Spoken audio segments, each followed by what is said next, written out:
Friends, आज मैं आप लोगों को प्रबंधन की प्रकृति जो आपके बीएड सेकंड सेमेस्टर का स्कूल मैनेजमेंट का टॉपिक है इसके बारे में बताएंगे। मैंने इसके बारे में स्टार्टिंग में एक शॉर्ट वीडियो बनाई है, अगर आपने उसको ना देखी हो तो देख सकते हैं। देखिए, इसमें प्रबंधन की जो प्रकृति है वो कैसी होती है। पहली बात तो आपको पहले भी इस चीज़ के बारे में बता चुके हैं कि प्रबंधन जो है ये उतना ही पुराना शब्द है जितनी कि हमारी सभ्यता है। और अगर हम किसी भी कार्य को करने जा रहे हैं, कोई चाहे सरकारी हो चाहे वाणिज्यिक हो, किसी भी तरह की क्रियाएं हैं, उनको करने के लिए, उनको एक संगठित वे में करने के लिए हमें प्रबंधन की आवश्यकता होती है। प्रबंधन की आवश्यकता होती है। देखो, जो प्रबंधन की प्रकृति है इसको 3 पार्टों में डिवाइड करके, कुछ लोग कहते हैं प्रबंधन एक कला है, कुछ लोग कहते हैं कि प्रबंधन एक विज्ञान है, और कुछ लोग कहते हैं जो प्रबंधन है वो एक व्यवसाय है ना। तो इन तीनों को ही हम ब्रॉड रूप में देखेंगे कि क्या है, एक प्रबंधन की जो नेचर है वो क्या है। सबसे पहले हम लोग देखते हैं कि प्रबंधन एक कला के रूप में, प्रबंधन एक कला के रूप में इच्छित परिणामों को पाने के लिए जो भी वर्तमान का ज्ञान है उसको व्यक्तिगत एवं दक्षतापूर्ण उपयोग कला है ना। और इसमें देखो, कला मीन्स कि हम किसी भी कार्य को कर रहे हैं तो उसको हम प्रदर्शित करें, है ना, किसी भी चीज को हम बताएं। इसमें सबसे पहला पॉइंट जो है वो सैद्धांतिक ज्ञान का होना है। अगर किसी भी सब्जेक्ट के बारे में आपको सैद्धांतिक ज्ञान है तो कला यह मानकर चलती है कि विशेषज्ञ जो होते हैं वो अपने अपने क्षेत्र में कुछ मूलभूत सिद्धांतों का प्रतिपादन करते हैं, है ना, कुछ मूलभूत सिद्धांतों का प्रतिपादन करते हैं जो एक विशेष प्रकार की कला में प्रयुक्त होता है। अब इसके लिए देखो, ये समझ सकते हैं कि जैसे नृत्य है या जन संबोधन है, भाषण है, कला है अथवा संगीत, ये सब क्या है, ये साहित्य के एक सर्वमान्य क्षेत्र है जिसमें कई विशेष सिद्धांतों का प्रतिपादन किया गया है। और अगर आप ऐसा कर पाते हैं तो क्या है, ये एक कला है। और फिर सेकंड पॉइंट है हमारा व्यक्तिगत योग्यता अनुसार उपयोग।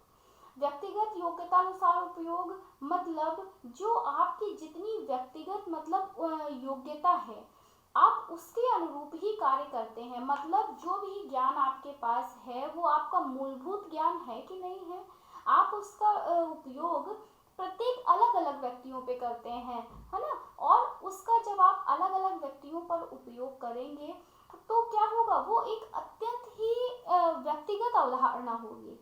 उस जैसे कि देखो, दो अलग अलग व्यक्ति होते हैं, उनके दोनों में किसी भी चीज को बताने करने में फर्क होता है। उसी तरह जब आप किसी भी चीज को कार्य को कर रहे होंगे तो हर इंसान के कार्य करने का तरीका अलग अलग होता है और उसमें कुछ मूलभूत चीजें, मतलब कि कुछ वो अपनी मौलिकता तो डालता ही डालता है ना। फिर थर्ड पॉइंट है व्यवहार एवं रचनात्मकता पर आधारित।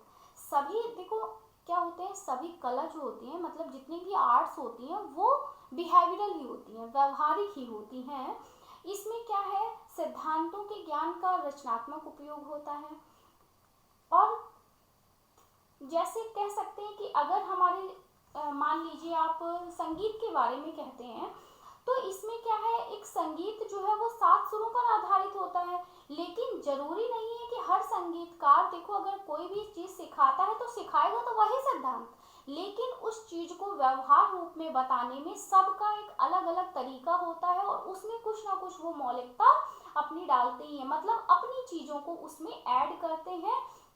मतलब कि वो कुछ ना कुछ नए ज्ञान का सृजन करेंगे ही करेंगे, है ना।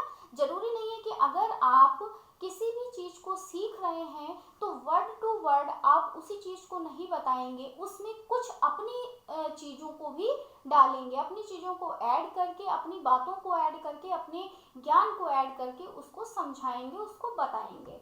फिर हमारा जो सेकंड पॉइंट आता है वो है प्रबंधन एक विज्ञान के रूप में। प्रबंधन एक विज्ञान के रूप में मीन्स कि इसमें क्या है, कोई भी काम आप कर रहे हैं तो ऑर्डर वे में कर रहे हैं, कोई भी आप थ्योरी है तो आपने वो टेस्टेड थ्योरी है या नहीं है, वैलिडिटी आपकी ब्रॉड लेवल पे है कि नहीं है, कैसा क्या चीज़ें हैं, वो सब आप बस एज अ साइंस के रूप में पढ़ेंगे कि मैनेजमेंट एज अ साइंस। इसमें देखो जो प्रबंधन एक विज्ञान के रूप में है, इसमें प्रबंधन की एक क्रमबद्ध ज्ञान समूह है ना। जो प्रबंधन है वो एक क्या है, क्रमबद्ध ज्ञान का समूह है जो सामान्य सत्य तथा सामान्य सिद्धांतों को स्पष्ट करता है। ठीक, इसकी देखो कुछ विशेषताएं हैं जिनके आधार पर आप इनको पहचान सकते हैं। जैसे मैंने देखो इसमें फर्स्ट पॉइंट दिया हुआ है, क्या है फर्स्ट पॉइंट, क्रमबद्ध ज्ञान। कोई भी विज्ञान है उसमें अगर कोई भी आप ज्ञान देखेंगे तो वो क्या होगा, ऑर्डर वे में होगा, है ना। इसमें क्या होता है, कोई सिद्धांत है तो उसमें कारण एवं परिणाम के बीच संबंध आधारित होता है। ठीक है, कारण होगा और कारण और परिणाम मतलब जो भी आप रीजन दे रहे हैं उसके बाद जो आउटपुट आएगा उन दोनों के बीच रिलेशन होना आवश्यक है, तभी वो विज्ञान की श्रेणी में आएगा। जैसे आपने बहुत सुना होगा कि पेड़ से सेब का टूटकर पृथ्वी पर आने की घटना को गुरुत्वाकर्षण के सिद्धांत को जन्म देती है। पहले जो साइंटिस्ट थे उन्होंने देखा होगा कि पेड़ सेब से नीचे ही क्यों गिर रहा है ना, वो जो बॉल वाला आप लोगों ने एक वो सुना होगा एग्जाम्पल, तो उसी के अकॉर्डिंग गुरुत्वाकर्षण का नियम आया और वही गुरुत्वाकर्षण का नियम ये बताता है कि जो पेड़ से सेब का जो टूट कर पृथ्वी पर ही गिरता है वो किसकी घटना है, वो है गुरुत्वाकर्षण के नियम की घटना। फिर सेकंड है परीक्षण पर आधारित सिद्धांत। परीक्षण पर आधारित सिद्धांत मतलब किसी भी चीज को बिना अवलोकन के माध्यम से आप विकसित नहीं कर सकते। इसका मीन्स है कि आपको किसी भी सिद्धांत को प्रतिपादित करने से पहले आप उसका अवलोकन करेंगे, परीक्षण करेंगे, निरीक्षण करेंगे अच्छे से, तभी आप उसके बारे में समझ पाएंगे। और परीक्षण करना है हमें कैसे, नियंत्रित परिस्थितियों में। ये ना हो कि हम मतलब कहीं भी फील्ड में जा रहे हैं या कुछ भी कर रहे हैं। देखो जब विज्ञान होता है तो उसमें एक्सपेरिमेंट होता है, और एक्सपेरिमेंट कैसे होता है, एक कंट्रोल्ड सिचुएशन में होता है ना। तो हमें कैसे करना है, कंट्रोल्ड सिचुएशन में करना है। परीक्षण पर आधारित सिद्धांत क्या करते हैं, कंट्रोल्ड सिचुएशन पर बार बार किया जाता है और उसकी जांच की जाती है। मतलब हम बार बार उसको एक्सपेरिमेंट करते हैं और बार बार रिटेल्स आप कह सकते हैं कि करते हैं। और व्यापक वैधता मतलब देखो सबसे पहले कि वैधता क्या होती है, तो वैधता जो है वो है, वैधता आप ऐसे समझ सकते हैं कि अगर आपने कोई कार्य किया है, ठीक है, आपने कोई नियम बनाया है, कोई सिद्धांत बनाया है, या फिर आप समझ लो कि आपने कोई क्वेश्चनायर बनाई है ना। किसी भी चीज को आप मान लो कि आप प्रबंधन आप सीख रहे हो, तो प्रबंधन है, प्रबंधन पर आधारित आपने कुछ प्रश्न बनाए हैं और आप ये जांचना चाह रहे हैं किसी छात्र या किसी भी कैंडिडेट के ऊपर कि इसके अंदर मैनेजमेंट की स्किल्स कितनी है, तो उन स्किल्स पे आधारित आपने कुछ प्रश्न बनाए हैं, वो एक क्वेश्चनायर हो गई। और जब आप केवल उस स्किल्स से ही आधारित उसमें क्वेश्चन पुटअप कर रहे हैं, इसका मतलब है कि आप वैधता को फॉलो कर रहे हैं। मतलब जिस चीज के लिए वो बनाया गया है, जिस चीज का मापन कर रहा है, वो उसी के लिए बना है कि नहीं, वैधता इस चीज को प्रमाणित करती है। ठीक, इसके बाद हमारा आता है प्रबंधन एक व्यवसाय के रूप में, third number, management as a profession.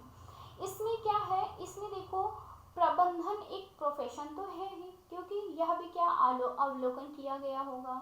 फिर संगठनों को उनका प्रबंधन करने के लिए कुछ विशिष्ट योग्यताओं एवं अनुभव की आवश्यकता होती है ना। जब भी आप कोई कार्य करने जा रहे हैं तो बहुत मोस्ट प्रोबेबली होता है कि आपको कहा जाए कि आपको इसमें कितना एक्सपीरियंस है। तो हमें क्या करना है, हमें ये देखना है कि किसी भी व्यवसाय में किसी भी चूज किया जाता है तो सबसे पहले उसका एक्सपीरियंस देखा जाता है। तो देखो इस पे हमारे 4 पॉइंट्स हैं। पहला है भली भांति परिभाषित ज्ञान का समूह, मीन्स कि इसमें एक पहले से सभी व्यवसाय भली भांति परिभाषित ज्ञान के समूह पर आधारित होता है जिसे शिक्षा से अर्जित किया जा सकता है। मतलब कोई भी ज्ञान है आप उसको शिक्षा के द्वारा अर्जित कर सकते हैं, चाहे वो किसी भी व्यवसाय या किसी भी प्रोफेशन में आप इंटर कर रहे हो या उसमें कोई टेस्ट दे रहे हो या आपकी एजुकेशनल कैपेबिलिटी हो, उसके द्वारा इसको सीमित कर दिया जाता है ना। जैसे किसी भी चीज़ के लिए आपको जैसे चार्टर्ड अकाउंटेंट बनना है तो उसके लिए एक कोर्स है जिसको आप जाएंगे किसी इंस्टीट्यूट में, पता करेंगे और उसका कोर्स करेंगे, किसी वो संस्थान के द्वारा ही आयोजित कराया जाएगा, ना कि आप ऐसे ही कहीं कर लेंगे। तो अगर हमें चार्टर्ड अकाउंटेंट बनना है तो आप किसी संस्थान में जाएंगे, वहाँ प्रवेश प्रक्रिया निर्धारित करेंगे, उसके बाद उसमें एडमिशन लेंगे, पास होंगे तो आप क्या बन जाएंगे, सीए बनेंगे, और फिर आप उसके बाद कहीं पर भी जॉब करेंगे। उसके बाद व्यवसायगत परिषद है। सभी व्यवसाय किसी न किसी परिषद सभा से जुड़े ही होते हैं, है ना।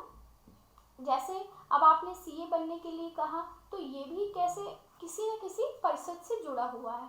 या फिर आप जैसे वकीलों की बात कर लो तो वो बार काउंसिल ऑफ इंडिया से जुड़ा हुआ है ना। टीचर्स एजुकेशन का है तो वो टीचर्स की कमेटी से जुड़ा हुआ है। सारी चीज़ें, चाहे वो टीचर्स हो, मैनेजमेंट हो, एडवोकेसी हो, मतलब सभी अपने अपने एसोसिएशन से कमिटेड हैं, जुड़े हुए हैं।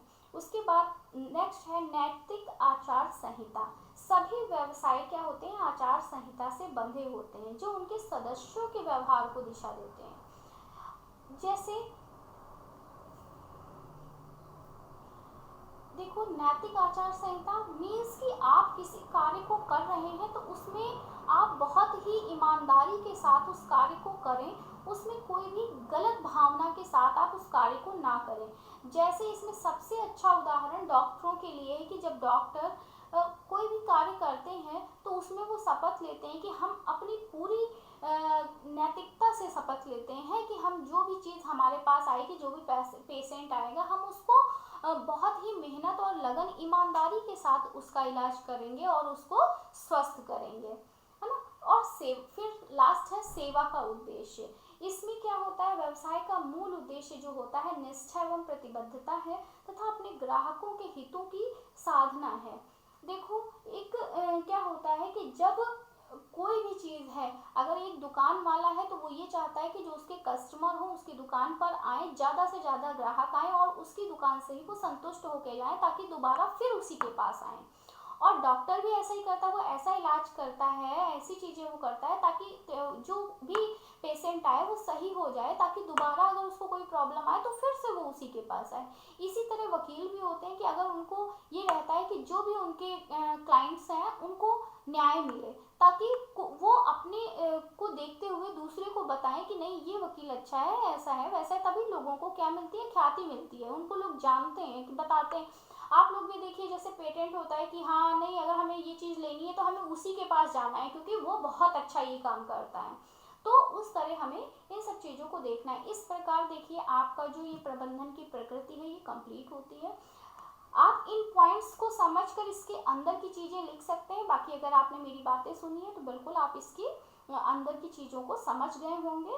और आप लोग, अगर आपको ये टॉपिक अच्छा लगा हो, समझ में आया हो, तो please like, share and subscribe करें। Okay, thank you class.